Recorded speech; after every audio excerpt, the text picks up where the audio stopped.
Wamejengea dogo fulani nyumba pale. Nataka tumtafute, tumpatie maua yake. Tumpongeze tu. Haito presenter Kai. Niliona by the way wameleta furniture. Acha tumpigie. Alichukua nyumba kwanza chini. Nyumba sasa inaenda kumaliziwa kila kitu. So of course ni kuna baadhi ya Kenya wamechangia, lakini ni kupitia yeye.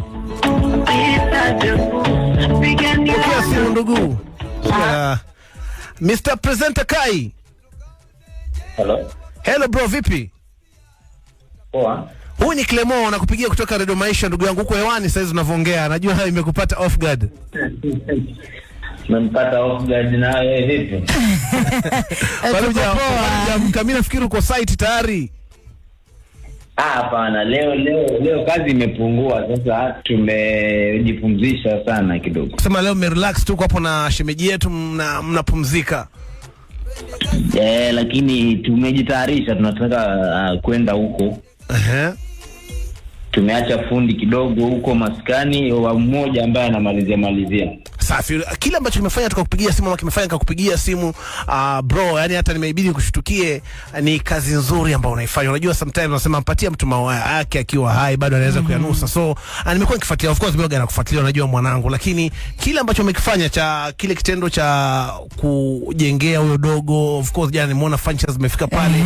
Na of course ni Wakenya tofauti tofauti wameweza kushikana mkono, lakini hii ni kupitia initiative yako, right? So nasema pongezi sana bro. Nashukuru. Right. So of course huyu ni mmoja hapa mmjengea, najua wahitaji ni wengi sana. Una mpango gani mwanangu? Kwa sababu najua baada hapo kuna wengi pia wamekuwa hata DM najua sasa hizi zimejaa, watu wanasema next ni wapi? Ya next hayo tuachie Mungu.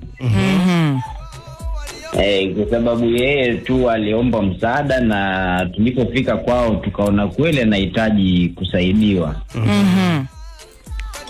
Ndio maana tukasema basi wacha tuangalie hapa kule asaidiki. Kwa hivyo kieti kwamba ni kitu tutakuwa tunakifanya kila siku.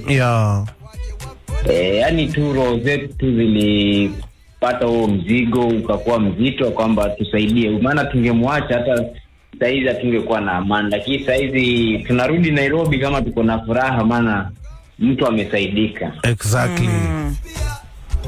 Najua kuna Wakenya wengi wanaohitaji, lakini pia kuna Wakenya wengi wana nafasi kama yako ya kuweza kusaidia watu wengine kama hivyo. Wewe tu kwa maneno machache unaweza waambiaje? Ongea maneno mawili matatu afu nikuache uendelee na shughuli zako bro.